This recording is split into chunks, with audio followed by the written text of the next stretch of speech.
Muy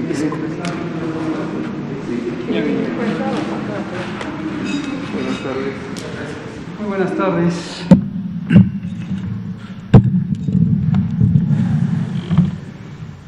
Muy buenas tardes.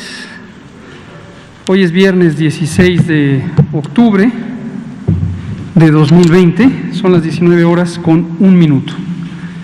Estamos en el Palacio Nacional de México, en la Ciudad de México, y vamos a iniciar la conferencia de prensa diaria sobre COVID-19, la pandemia causada por el coronavirus SARS-CoV-2. Hoy tenemos el informe técnico, estaremos el doctor Alomía y yo, y presentaremos el informe técnico con un elemento extendido, semejante al que hemos presentado en otras ocasiones, que es la actualización sobre la epidemia en otras partes del mundo. Recientemente presentamos lo que ocurre en Asia-Pacífico, anteriormente lo que había ocurrido o está ocurriendo en Medio Oriente, y hoy traemos de nueva cuenta lo que está ocurriendo en Europa Occidental. El propósito de esta comparación es poner en perspectiva lo que ocurre en México con lo que ocurre en otros países, principalmente para insistir la noción de que el mundo entero está afectado por esta epidemia, de que la epidemia sigue activa en el mundo entero, y aunque tenemos distinto ritmo, distinta velocidad, distinta intensidad de propagación en distintos momentos, es un fenómeno mundial que no se ha terminado.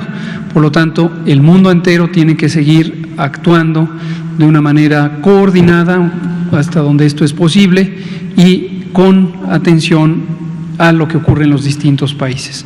Mientras la epidemia siga activa en cualquier país del mundo, existe la posibilidad de que el resto de los países tenga reactivación. Ningún país ha entrado a un estado de completo control. En su momento, hace más de 8 semanas o 10 semanas, China anunció que había alcanzado el control de la epidemia.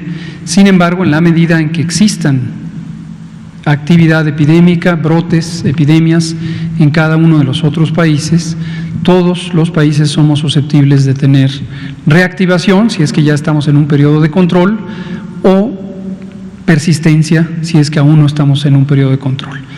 Esa es la idea, la presentará el doctor Alomía, y yo intervendré en la parte intermedia para comentar sobre la vacuna contra influenza y lo que se manifestó esta mañana en la conferencia matutina del señor presidente, y se relaciona a una pregunta que nos hizo Liliana Noble de Pulso Saludable hace un par de días sobre el comercio ilegal de la vacuna contra influenza. Hoy vamos a abordarlo.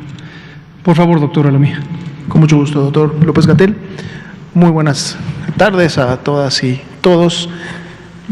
Bienvenidos nuevamente a una conferencia vespertina sobre la evolución, el comportamiento de la epidemia de COVID-19 en México.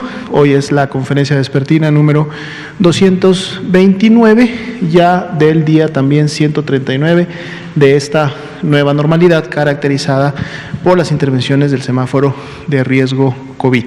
Recordamos a la población que es muy importante implementar todas las recomendaciones que en los diferentes niveles de gobierno, no solo el federal, sino también el estatal y muy importante el municipal, se están emitiendo a la población. Viene un fin de semana, sábado y domingo, sabemos que hay actividad familiar, sabemos que hay actividad social con los amigos.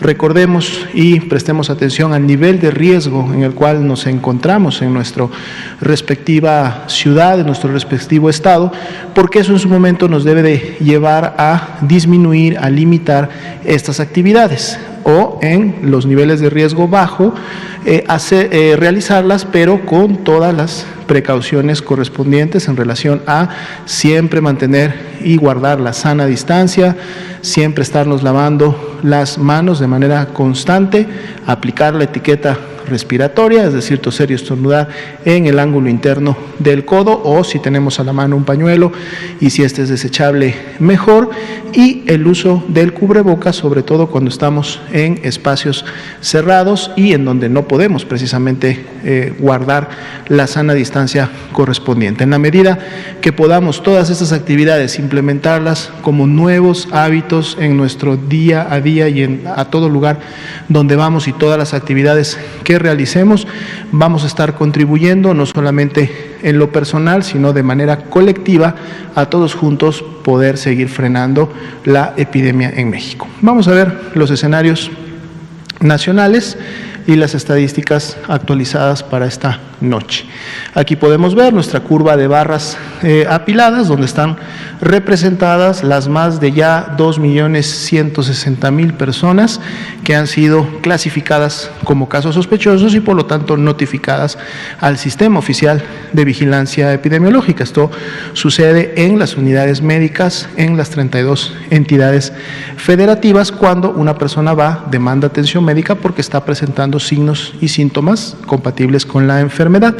Podemos ver que el día de hoy superamos el 1.000.000 de personas, 1.004.000 de personas que salieron negativas, es decir, que no se identificó la presencia del virus SARS-CoV-2 en sus vías respiratorias, y al mismo tiempo actualizamos la cifra de las personas que fueron ya finalmente clasificadas como casos confirmados de COVID-19 y representan 841.661.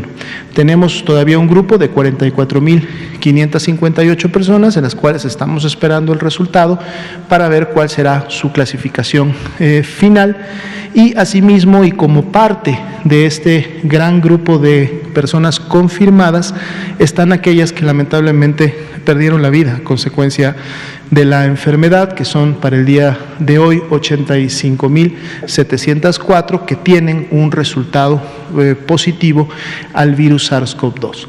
El porcentaje de positividad se mantiene en 38, nos queda todavía un día de movimiento, que sería el día de mañana sábado, que es cuando cierra la semana epidemiológica.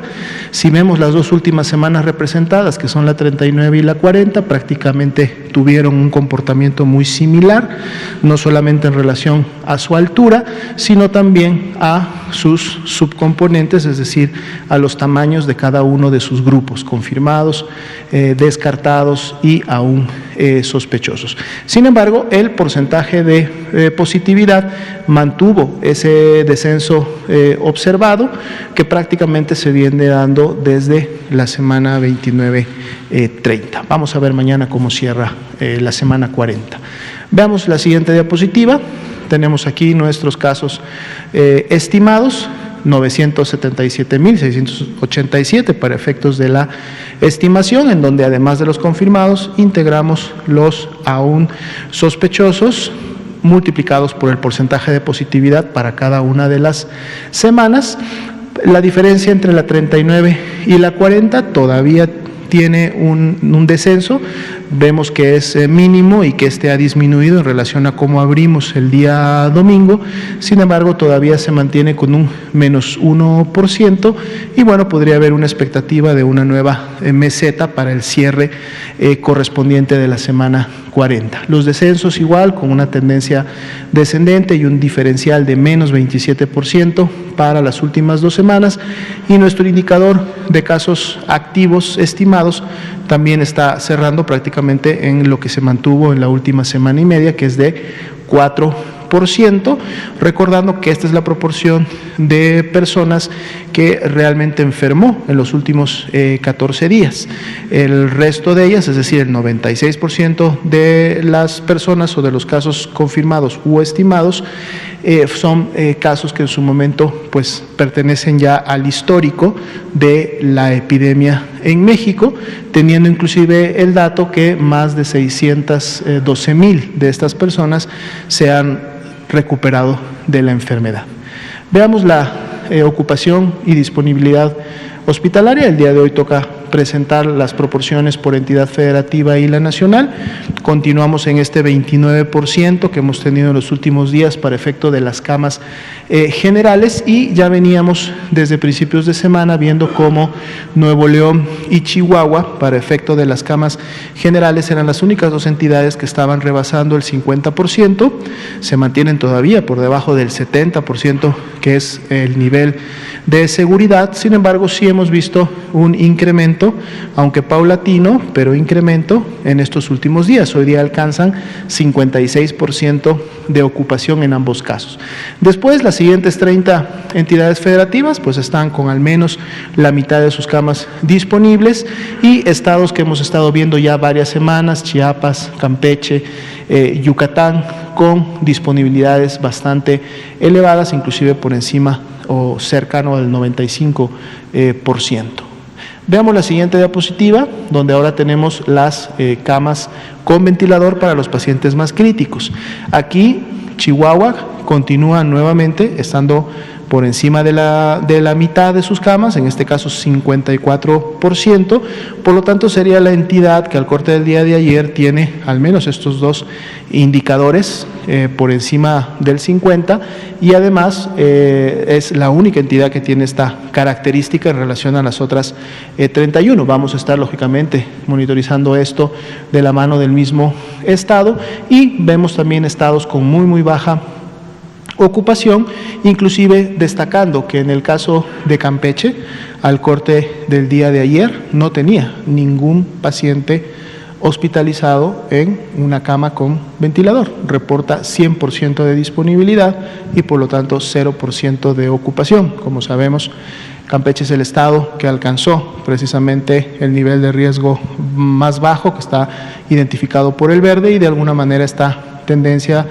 o este momento epidemiológico para Campeche pues se mantiene y se expresa en los indicadores que aquí vemos. 25% es también un nivel que hemos estado teniendo en los últimos días para efectos de la media de todo el país.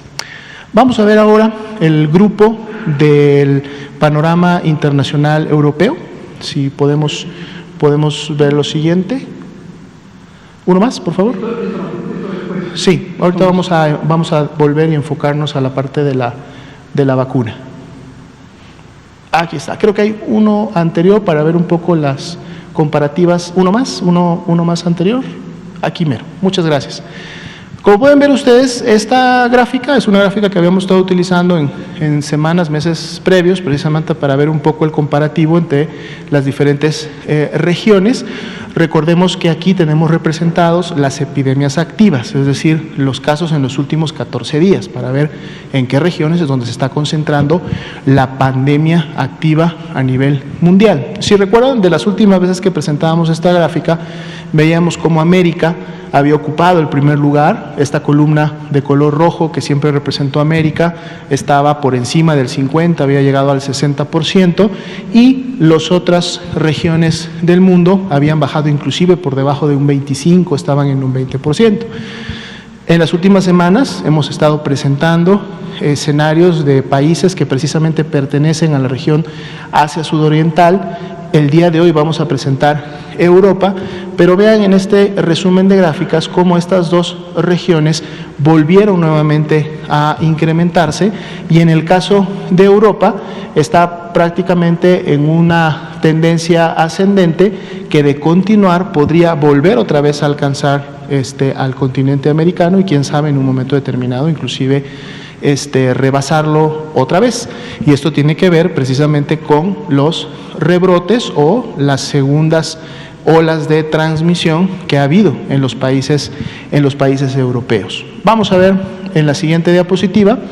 Vemos precisamente el concentrado de toda la región europea, de cuál ha sido el comportamiento en las últimas semanas y meses, y vean ustedes cómo desde prácticamente el inicio del mes de septiembre, es decir, todo septiembre y lo que va de octubre, la región europea en su conjunto rebasó lo que en su momento habían tenido en su primera carga de epidemia en los meses de abril, y de hecho estamos hablando prácticamente que no solo duplicó, sino que prácticamente como región están ya por llegar a 3 veces lo que en su momento tuvieron en una primera oleada. Vamos a revisar los países más representativos de la región europea para ver quiénes son los que más están contribuyendo a este rebrote y a este incremento.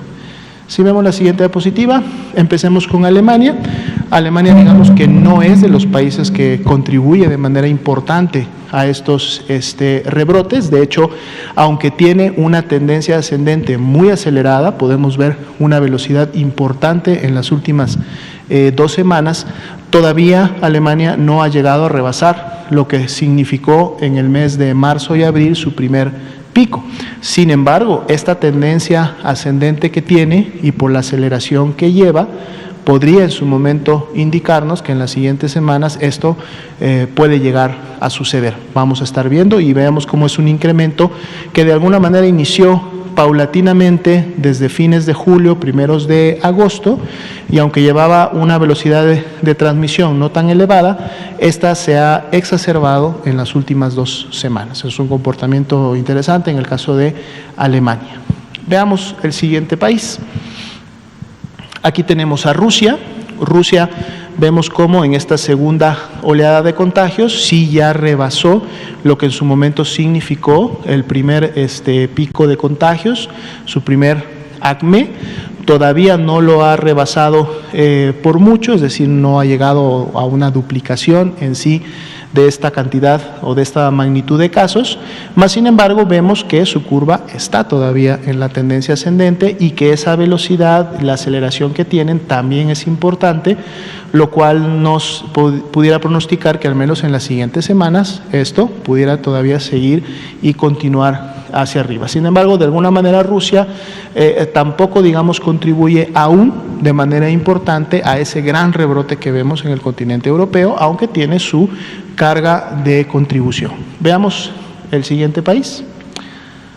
Tenemos ahora Italia, similar un poco a los 2 previos, apenas rebasando su primera ola de contagio, su primer acme, el primer pico de marzo. Prácticamente las velocidades de curva observadas en su primer pico son similares a las que estamos observando ahora en octubre. Después de haber tenido un incremento ligero, vino un rápido escalamiento de casos y una gran velocidad en efectos de la transmisión. Y vemos que la tendencia es todavía muy importante en relación a que pueda continuar con el escalamiento de los mismos. Esta es Italia. Veamos el siguiente país. Dinamarca.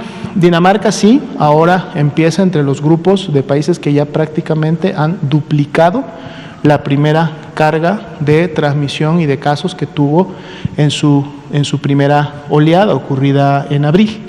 Vemos cómo a partir de que inicia el mes de septiembre, inician también con un escalamiento importante que prácticamente es ya 2.5 veces mayor que el observado en la primera ocasión, y esto lógicamente sí está contribuyendo de manera importante a este gran rebrote que se ve en el continente europeo, aunque en las últimas semanas se empieza ya a evidenciar una nueva disminución, pero cuya tendencia no se ha mantenido, sino más bien se ha comportado en una ligera meseta que todavía, inclusive esa pequeña meseta, está por encima del primer pico evidenciado en la primera ola. Esta es Dinamarca. Veamos el siguiente país. Reino Unido. Reino Unido sí es de los que está contribuyendo de manera importante. Podemos ver cómo prácticamente este segundo pico, esta segunda ola de contagios, está prácticamente ya triplicando la primera curva que en su momento se dio, la primera carga, y además lo hace con una aceleración bastante importante. Todavía no hay evidencia de un control en la zona del acme, y esto lógicamente pudiera significar que todavía la transmisión y el incremento pudieran continuar en los siguientes días. Vamos a ver cómo se comporta Reino Unido. Veamos la siguiente. Aquí tenemos a España, es uno de los países también que se ha estado dando un seguimiento muy puntual, sobre todo por la mortalidad que en su momento generó España en su primera ola.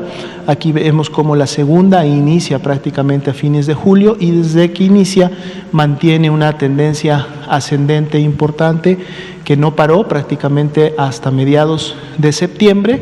Hay cierta evidencia que al menos en lo que va del mes de octubre pudiera ya existir algún control y que inicie una tendencia descendente, aunque estas ondas que vemos en las últimas 2 semanas, pues bueno, todavía no dejan en claro si realmente España pueda empezar nuevamente a disminuir su carga de contagios, o esto pudiera en las siguientes semanas efectivamente convertirse en un nuevo incremento. España está no duplicando de alguna manera su primer pico, aunque si vemos la magnitud, es decir, la carga de enfermedad, podemos ver cómo esta segunda ola es mucho en función de la imagen, es más ancha, lo que quiere decir que hay más casos integrados en esta segunda ola que los que hubieron en la primera, ¿no? Entonces esto nos habla de una mayor magnitud.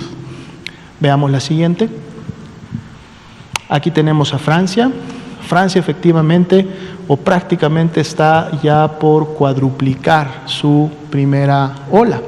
La primera ola que en su momento se tuvo entre los meses de fines de marzo y abril, se había mantenido una transmisión muy basal, una epidemia muy controlada prácticamente hasta o durante todo el mes de julio, pero inicia el mes de agosto y empieza a haber un incremento constante, permanente, a lo mejor no tan explosivo aún, pero llega el mes de octubre y vemos cómo la curva inicia con un ascenso rápido, veloz, ahora sí explosivo, el cual todavía se mantiene, es decir, la tendencia es claramente ascendente, no hay ninguna evidencia de algún control o cambio, y esto entonces podría generar que inclusive Francia pueda seguir un incremento que ya de por sí en este momento es bastante evidente y de muy gran magnitud en relación a lo evidenciado en la primera ola. Y si vemos lógicamente la cantidad de personas que entrarían en esa primera ola formada en marzo, la cantidad de personas que estarían debajo de esta otra es todavía mucho mayor, ¿no? Creo que tenemos uno más, ¿verdad? Entonces vamos a ver, cerramos con Bélgica, que tiene características similares a las que acabamos de ver en Francia, un incremento muy importante. Pareciera que en las últimas 2 semanas pudiera empezar una disminución, sin embargo vamos a ver si esta se mantiene, pero también podemos ver cómo ya triplicó y un poco más la cantidad de casos que tuvo en su primera ola.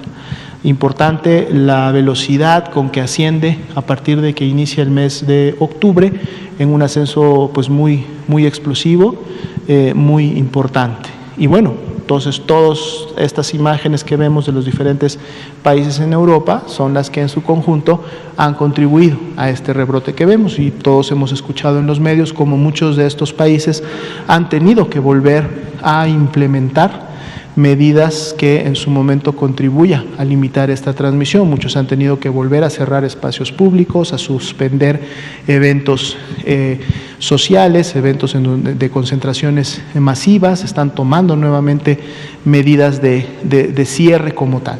Inclusive, y aprovechamos para destacar que precisamente y en comentarios de la Organización Mundial de la Salud, muchos del conjunto de estos países europeos han visto en la implementación de una herramienta tipo semáforo que en su momento fue destacada esta misma semana por la Organización Mundial de la Salud, que es la que México implementó y está aplicando desde el inicio de la nueva normalidad, como una medida que ha dado efectos y que muy probablemente también pudiera ser implementada en otros países, sobre todo en este contexto europeo. Vamos a ver en su momento esto también, cómo se lleva a cabo. Sería la actualización de esta noche. Muchas gracias, doctor José Luis Salomía.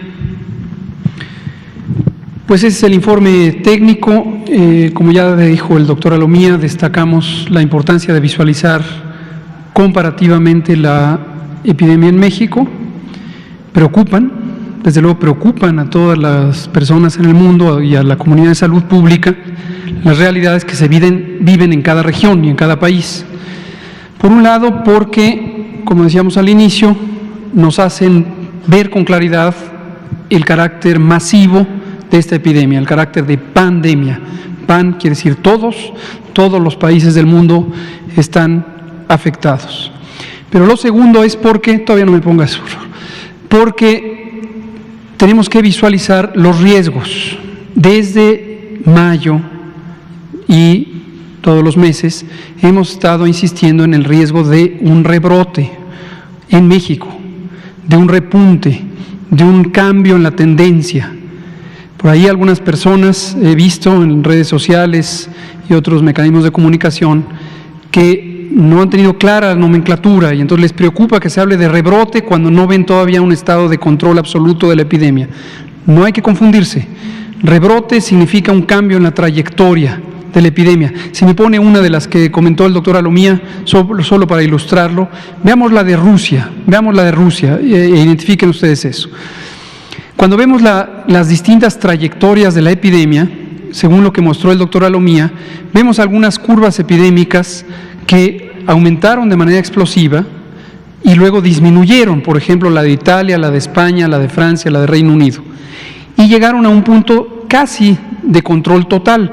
Ninguna de ellas logró un control absoluto, siguió existiendo transmisión, aunque en una intensidad menor, considerablemente menor. En el caso de Rusia, solo por ilustrar con el caso ruso, en nuestro propio país tenemos múltiples curvas epidémicas con esta forma, con esta trayectoria, en donde hubo crecimiento de la epidemia, después hubo descenso, todavía a una intensidad muy considerable. Veamos aquí, en la escala son 40 casos por millón de habitantes, y después desde este punto hay un rebrote, hay un repunte. Entonces, por favor, no se confundan con esta idea de cómo es posible que se hable de rebrote cuando no se ha acabado la epidemia. Así, exactamente así. Aquí hay un rebrote cuando no se había acabado la epidemia. ¿Por qué le llamamos rebrote? Porque la trayectoria, el cambio en el tiempo, en la frecuencia de los casos registrados cada día, era hacia abajo, era descendente, era de disminución. Más casos aquí, menos casos acá. A lo largo de estas semanas, desde el 8 de mayo hasta el 5 de septiembre, en Rusia fueron disminuyendo los casos. Pero después del 5 de septiembre están aumentando los casos. Rebrote. No hay necesidad de que se extinga la epidemia para hablar de un rebrote. Entonces, no nos distraigamos con ese tipo de interpretaciones. En México, igual que en todo el mundo, y en este momento en particular en el hemisferio norte, en donde está entrando el otoño y seguirá el invierno, existe la posibilidad, esta es una predicción que se ha hecho en el mundo, que la comunicamos desde mayo, cuando estábamos en verano, que llegado el mes de octubre, noviembre, diciembre, enero, podíamos tener exactamente eso, un cambio en la trayectoria. En este momento, en algunos estados de la República, estamos viendo trayectorias ascendentes. Está aumentando el número de casos. A pesar de que en el conjunto del país tenemos 11 semanas consecutivas de descenso y que tenemos 26 entidades federativas que tienen una trayectoria de descenso, de disminución, de reducción, tenemos algunas que están ahorita en una fase de ascenso. Las dos que destacamos, porque la evidencia así lo sugiere, en este momento son Nuevo León y Chihuahua, seguidas de Durango.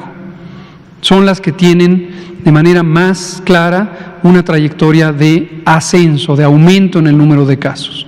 Entonces, cuidado, porque esto es algo que requiere recapitular, repensar, reanalizar las intervenciones de confinamiento a partir del semáforo de riesgo COVID, que es un semáforo general, es la misma metodología para todo el país, son 10 indicadores, no solamente ocupación hospitalaria, son 10 indicadores que hemos comentado aquí sobre la ocurrencia de casos, la ocurrencia de hospitalizaciones, la mortalidad, las tendencias, las trayectorias.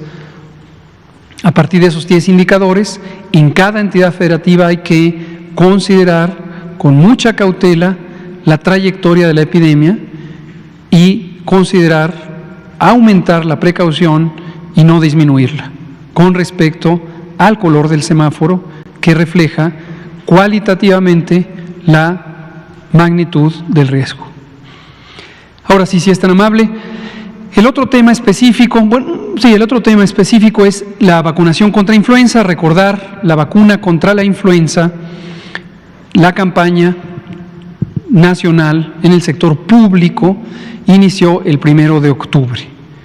Desde entonces, con un mes de anticipación, ya teníamos garantizadas las vacunas.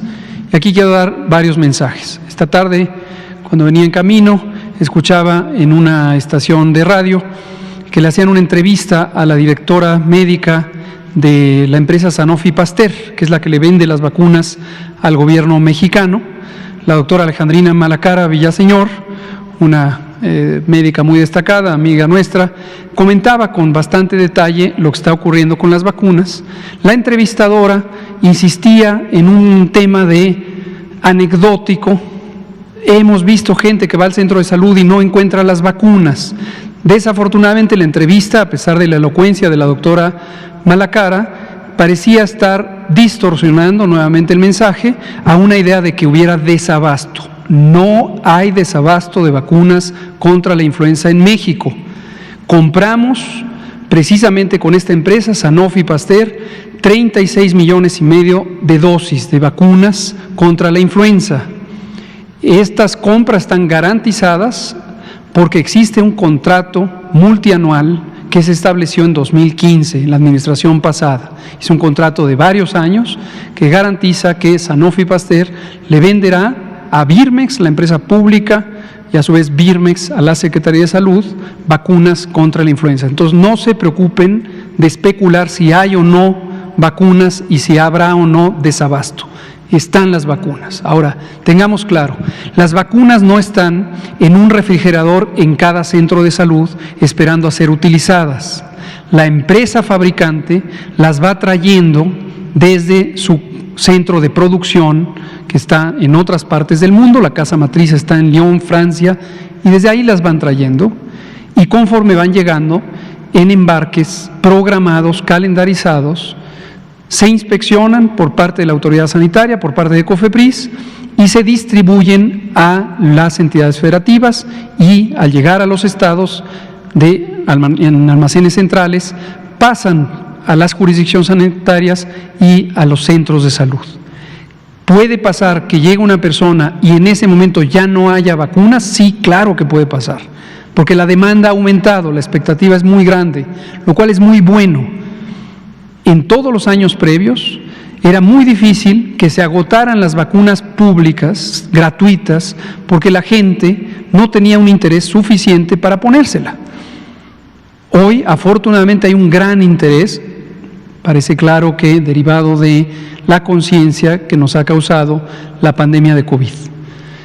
Entonces, hay una demanda adicional y puede pasar que en una semana específica o en otra haya personas que lleguen, se acabaron las vacunas. A la semana siguiente hay otro embarque y va a haber vacunas.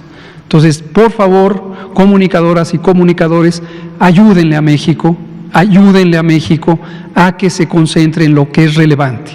36,5 millones de vacunas que serán destinadas, como lo dijimos, desde el 1 de octubre, aquí en este salón, el día que nos vacunamos para ilustrar el inicio de la campaña. Lo dijimos también el año pasado, el 16 de octubre, cuando hicimos lo propio. Se destinan a personas con las comorbilidades, las enfermedades crónicas, que les hacen más susceptibles de complicarse, a personas de 60 y más años de edad, a niños de 5 o menos años de vida, de 6 meses a 5 años, a embarazadas, porque todas estas personas tienen un mayor riesgo de complicarse o incluso de morir por influenza. ¿Por qué no se usa vacuna en las demás personas? Es una pregunta perfectamente legítima. Porque la vacuna contra influenza, la que se compra en México de esta empresa, las que producen otras empresas farmacéuticas en todo el mundo, las vacunas contra la influenza no son suficientemente efectivas para reducir la transmisión de la epidemia. No es propósito de la vacunación contra influenza en ninguna parte del mundo reducir la propagación de los virus influenza. No es ese el propósito. Irremediablemente, la tercera parte de todas las poblaciones del mundo, la tercera parte se va a infectar de influenza, tenga o no tenga síntomas. Afortunadamente, solo una proporción pequeña, que generalmente se estima entre el 5, 8 y hasta el 12% de las personas con síntomas van a tener enfermedad grave. Para reducir esa probabilidad es que se utiliza la vacuna contra influenza. Ponerla en personas que tienen bajo riesgo de complicaciones, básicamente lo que resulta es en desaprovechar la capacidad de la vacuna, porque su contribución para reducir la probabilidad de infectarse y la probabilidad de propagar es francamente mala, es muy baja. En cambio, para reducir el riesgo de complicaciones es razonablemente alta. Esto está muy documentado todos los años, desde hace muchos años. Hay investigación al respecto. Los Centros de Control de Enfermedades de Estados Unidos, por ejemplo, estiman 2 veces al año la efectividad de la vacuna, y está documentado que en el mejor de los casos se logra un 45% de reducción del riesgo de infección. En cambio, se logra cerca del 70-80% de reducción del riesgo de hospitalización. Entonces, esta es la situación. Por favor, ayúdenos a conferir este mensaje para que no empiece esta idea especulativa de que hay escasez o de que pudiera haber una intención de no vacunar a otras personas. Esa es la razón, es una razón técnica. ¿Cómo vamos? Lo vamos a estar informando todas las semanas. Los cortes de información ocurren los miércoles. La doctora Veras, directora del Centro de Salud para la Infancia y Adolescencia, que administra el Programa Nacional de Vacunación, incluido el de la influenza para todas las edades, nos prepara esta tabla.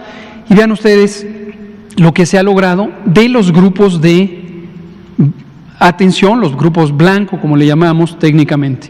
El personal de salud fue el primero que empezó a vacunarse, incluso antes del 1 de octubre. ¿Por qué razón? Porque está claramente identificado que el personal de salud no solo puede tener un mayor riesgo de infectarse, ellas y ellos mismos, sino de propagarlo a poblaciones vulnerables. ¿Quiénes son las poblaciones vulnerables? Las personas enfermas, quienes están en los hospitales, quienes van a los centros de salud. Por distintas razones, su condición de salud los hace ser más susceptibles a complicarse si es que se infectan. El personal de salud puede ser el vector, puede ser el transmisor. Entonces, al vacunar prioritariamente al personal de salud, se está protegiendo no solo al propio personal de salud, sino a las personas enfermas, a las pacientes y los pacientes. O sea, está claramente priorizado. 75% del personal registrado en el sector público, aquí está la meta, casi 1 millón de trabajadores y trabajadoras, y llevamos 3/4 partes. Otras poblaciones embarazadas, se estima que para el periodo, que es la mitad de un año, octubre a marzo, cada año nacen en México 2.3 millones de niños, quiere decir que hay esa cantidad de embarazos, y en el periodo de 6 meses hay esta cantidad. 13% están ya vacunadas, irán apareciendo las mujeres embarazadas y se puede administrar desde el primer trimestre del embarazo. Ojo, la vacuna contra la influenza se puede poner en el embarazo a las mujeres sin que corran riesgo ni las embarazadas ni sus hijos en formación. Población de riesgo es el conjunto, ahí está un asterisco que habla del conjunto de personas que tienen diabetes, enfermedad cardiovascular, enfermedad pulmonar crónica, inmunosupresión, viven con VIH, usan esteroides, usan inmunosupresores, padecen cáncer, etcétera. Todo ese conjunto está estimado en 7.2 millones y 13% ya se ha logrado. 60 y más años, 10%, 6 meses a 59 meses, es decir, poco antes de los 5 años, 7%. Otros grupos específicos, 12%, y ahí está el total, que es 8% general. Lo vamos a ir informando. Si nos pasa a la siguiente, también de manera gráfica. Aquí se ve la meta que tenemos. Esta es la meta al 14 de octubre, hoy es 16, el miércoles estará la meta. Todavía hay varias entidades federativas que están lejos de la meta y hay que acelerar el paso. Y así, hasta que esto se vaya llenando al 100%. La meta es 36,5 millones de vacunas, ponerlas a la población de riesgo, a la población blanco, antes del 31 de diciembre. Y cuidado, una tentación grande es, para acelerar el cumplir la meta, vacunar a quien no le corresponde. Eso va a resultar en un desperdicio de la vacuna. Entonces, no caigamos en eso, que se la ponga quien va a tener un beneficio individual, colectivo, ambos, para vacunarse. La siguiente, por favor. Un anuncio especial, lo relaciono con la pregunta que nos hizo Liliana Noble de Pulso Saludable hace 2 días. Efectivamente, teníamos informes de venta ilegal de la vacuna contra la influenza. ¿Por qué el martes no dijimos nada? Aquí declaré, no quiero decir en este momento, porque estábamos haciendo las denuncias a los cuerpos de seguridad. Si anticipábamos información, obviamente vulnerábamos el operativo de seguridad. ¿En qué consiste este asunto? 1. Hemos detectado robos francos, abiertos, en este caso a una de las instalaciones del Instituto Mexicano del Seguro Social, que fue la que el martes o miércoles se comentó. Pero existe otra modalidad, que es el robo hormiga. Al interior de las instituciones existe sabotaje, existe alguien, proceso de investigación, puede ocurrir en más de una unidad, puede ocurrir en almacenes centrales, en almacenes periféricos, en punto de servicio. Hay quien extrae vacuna del sector público y la vende a entidades privadas, que van desde consultorios individuales, doctor, doctora, perengana de tal, hasta estaciones de vacunación, unos que le llaman centros de vacunación o centros de vacunología privados. Hemos detectado ya documentación sobre cotizaciones de venta, hemos detectado anuncios, doctor fulano de tal, póngase esta vacuna y si usted quiere venga y la ponga, entre 500 y 800 pesos. ¿Cuál es la vacuna y por qué estamos seguros que es una vacuna ilegalmente vendida? Porque es esta vacuna que se llama Vaxigrip.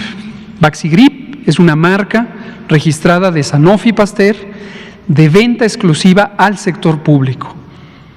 Es decir, el gobierno la paga, pero usted no la paga, no puede pagarla. Si la paga, es un acto ilegal. Nadie debe pagar por la vacuna Vaxigrip.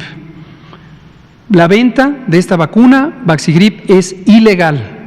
Quien la pague está contribuyendo a un delito. Quien la venda está cometiendo un delito. Quien se la venda al que la vende está cometiendo un delito posiblemente mayor.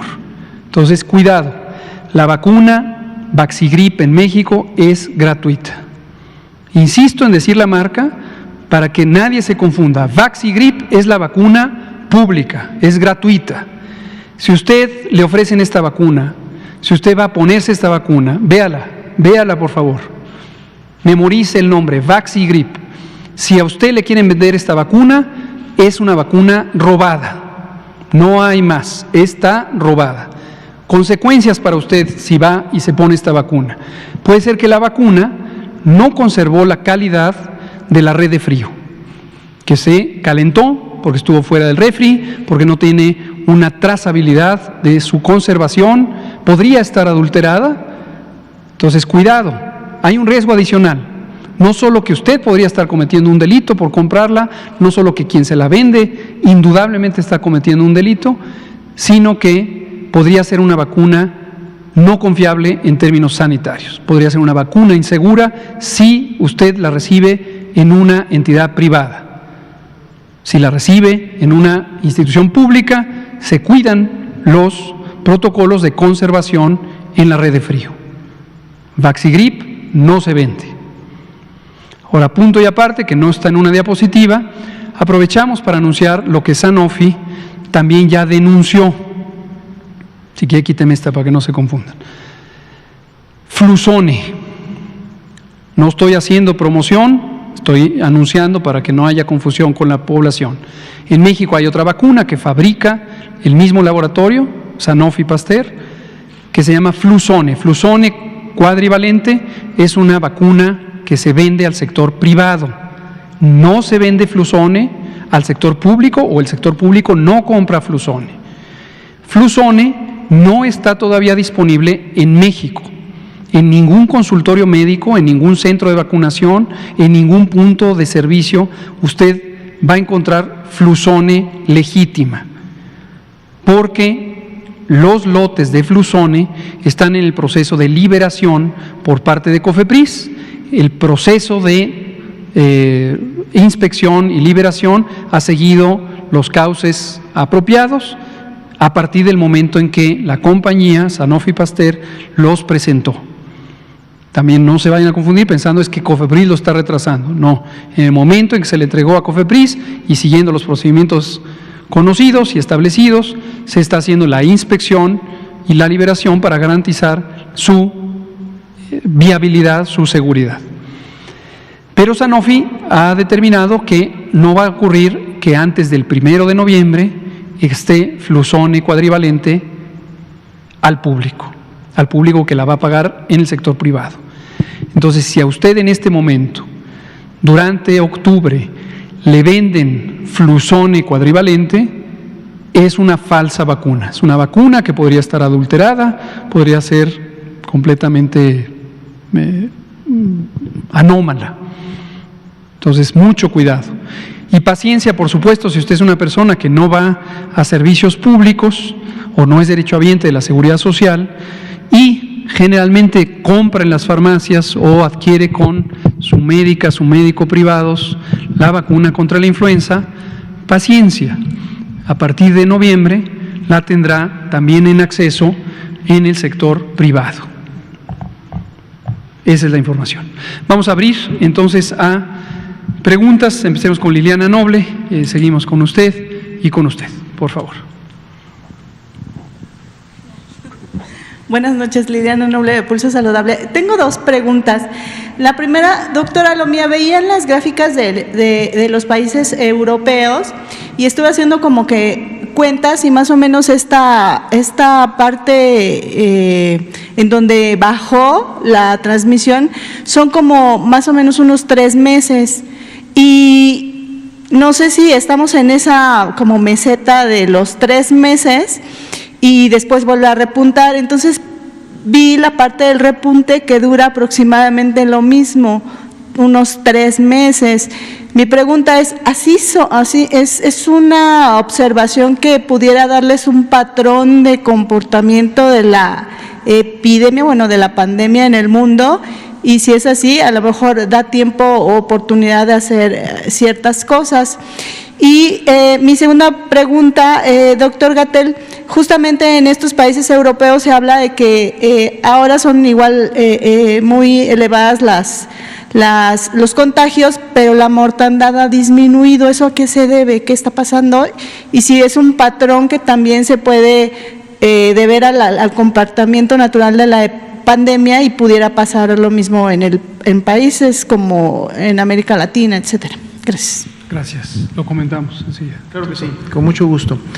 Cuando en su momento nosotros vemos un incremento en las curvas de transmisión, cuando vemos estas fases ascendentes, tenemos que pensar rápidamente que su relación es directa precisamente con contagios, ¿no? Es decir, se incrementa la transmisión, se incrementan los contagios, por lo tanto hay más casos de enfermedad. Esto es diferente en cada uno de los países y básicamente va a responder a las medidas de mitigación comunitaria, ¿sí?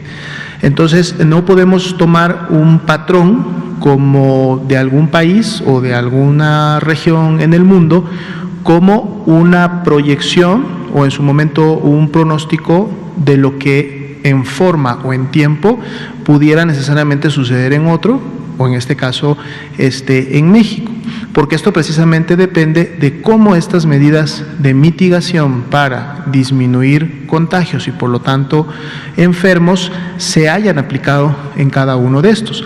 Lo que sí podemos ver en muchas de las curvas de los países europeos que tienen formas, patrones y tendencias similares es que al parecer entonces estas medidas pueden haber surtido efecto posterior a la primera ola, vemos un control que en su momento llega a ser muy basal, prácticamente similar al que existía antes de la primera ola de transmisión, y muchos de estos países sí coinciden en fechas de incremento y posterior disparo, digamos, de estos contagios, ¿verdad? Sin embargo, reitero, el comportamiento en México está basado, y el resultado de este comportamiento ha sido precisamente por las medidas de mitigación que en su momento se implementaron y se continúan implementando a través del semáforo de riesgo COVID. Que en su momento reinicie un rebrote o un incremento de casos depende precisamente de qué tanto se continúen acatando, implementando estas medidas, o hasta dónde en las diferentes subregiones del país, en este caso entidades federativas, esto no se lleve a cabo y entonces empecemos a tener estos comportamientos, teniendo siempre presente que la forma y el comportamiento de la curva nacional depende precisamente de estos movimientos entre cada una de las entidades federativas. Por eso siempre reiteramos el llamado a la población de mantener las medidas que hasta el momento se han implementado, poner en práctica estos hábitos de prevención que también se han comentado, porque mientras continuemos haciéndolos día con día, podremos estar realmente contribuyendo a una disminución y no más bien a un rebrote. Respecto a la otra observación, Liliana, le agradezco ese comentario y seguramente puede ser motivo de varias conversaciones al respecto. Trataré de sintetizarlo. Hay varios factores que determinan que se presente una epidemia y que se documente la epidemia. Y aquí hay un fenómeno técnico que se llama sesgo de vigilancia. Sesgo de vigilancia. Sesgo de vigilancia quiere decir donde se busca se encuentra, pero no necesariamente lo que se encuentra tiene el mismo significado en términos de su importancia. Si buscamos más y más casos, vamos a encontrar más y más casos en México y en el mundo entero. Esto lo hemos dicho incansablemente, y no solo para COVID-19, para la influenza, para el dengue, para cualquier enfermedad.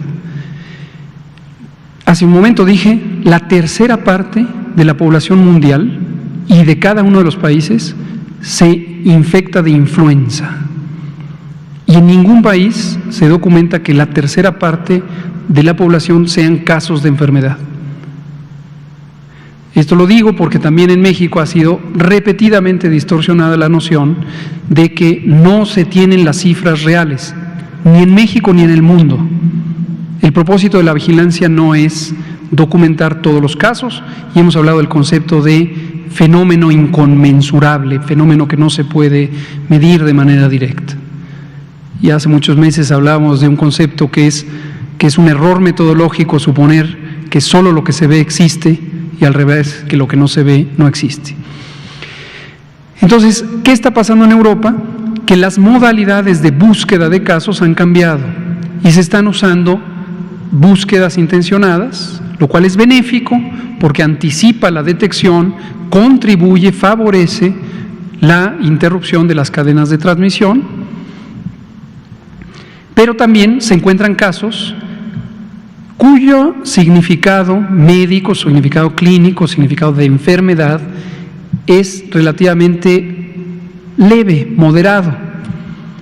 Entonces, por eso empieza a haber una desproporción entre la mortalidad y la detección de casos, la morbilidad, como se llama la ocurrencia de enfermedad. Ese es un fenómeno. El otro fenómeno, todos pueden estar participando, es que después de la primera ola hubo arreglos, hubo preparación para lograr una mayor acercamiento de las personas enfermas a los servicios de salud. Cosa que hemos enfatizado aquí. Si usted tiene 60 años o más o enfermedades crónicas y tiene los síntomas de COVID, no se espere, porque si va al hospital se le detecta más tempranamente y existe la posibilidad de salvarle la vida. No se espere, no disminuya su atención sobre sus síntomas y vaya lo más pronto posible a atenderse. Ese es otro fenómeno que también puede estar participando. Y un fenómeno adicional es que las capacidades de atención han mejorado en todo el mundo, igual que ha mejorado en México, en la medida en que ya se conoce más la enfermedad, ya se han ido modificando los protocolos de manejo médico, sigue sin haber un tratamiento específico para COVID, pero el uso del ventilador, el uso de la hidratación intravenosa temprana, el uso de la oxigenación no invasiva, la prevención de trombosis, el control metabólico, el control hipertensivo, etcétera. El manejo médico, el cuidado médico de la persona enferma también ha mejorado, seguramente en Europa. Esto es exactamente en lo que estamos trabajando ahorita. Desde hace cerca de un mes y medio, un mes más o menos, publicamos la guía de continuidad de la atención médica en el contexto de COVID-19 y hoy precisamente tuvimos una sesión de la Comisión de Salud Pública del Consejo Nacional de Salud, en preparación también a la sesión plenaria del Consejo el próximo miércoles 21 de octubre. Y hoy tratamos específicamente el punto de la reorganización de los hospitales en cada entidad federativa para optimizar, aprovechar de la manera más adecuada las capacidades instaladas, aquellos hospitales que tienen la mejor desempeño, que sean los preferentes para las personas de más difícil manejo médico. Una sesión muy productiva, me parece a mí, donde participaron los 32 equipos de salud estatales, en la mayoría de los casos encabezados por la persona titular, la secretaria, el secretario de Salud. Abrió la sesión el doctor Alcocer y conversamos técnicamente al respecto. Entonces, eso es lo que queremos para reducir aún más la mortalidad en México.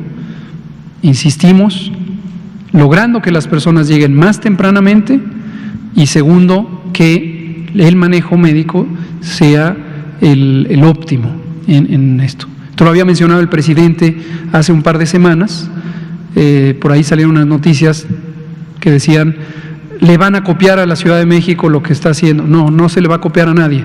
Lo que está haciendo la Ciudad de México es parte de un programa de atención comunitaria del COVID que llevamos meses estimulando que lo ejecuten los estados. Varios estados lo ejecutan, Campeche es uno de ellos, ya ha cosechado los resultados, y también la Ciudad de México, y eso es lo que vamos a hacer.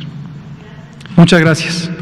Creo que nos queda tiempo para media pregunta. ¿Quién quiere hacer media pregunta? Usted, por favor. Y a usted lo vamos a tener que dejar pendiente. Gracias. Buenas noches, Iris Velázquez, del periódico Reforma. Preguntarles más detalles acerca de estas irregularidades, imitaciones de vacuna, etcétera. ¿Cuántos casos han detectado? ¿Cuántas denuncias presentaron? ¿Y cuáles son las entidades en donde se ha tenido mayor incidencia? Gracias. Muchas gracias. No podemos hablar de incidencia porque son casos puntuales. Hemos detectado al menos 6 y la manera en que se manifiestan, como dije, va desde encontramos una cotización, alguien nos hace llegar una cotización que le hace una entidad privada a otra entidad privada y le dice, te puedo vender tantas dosis de Vaxigrip en este precio. Esa es una modalidad. Otra modalidad, encontramos un anuncio muy bien diseñado que dice, se administra la vacuna de influenza. Como sabemos que no hay todavía vacuna para el sector privado, por las razones que expliqué, y en otros casos porque hay la identidad de la vacuna, Vaxigrip no se vende, entonces podemos saber que se trata de una vacuna robada. Entonces son casos puntuales, las denuncias son varias, cada entidad cuando la detecta la hace, tanto en el Estado como nosotros a nivel federal. Ahora también la empresa Sanofi hizo la denuncia.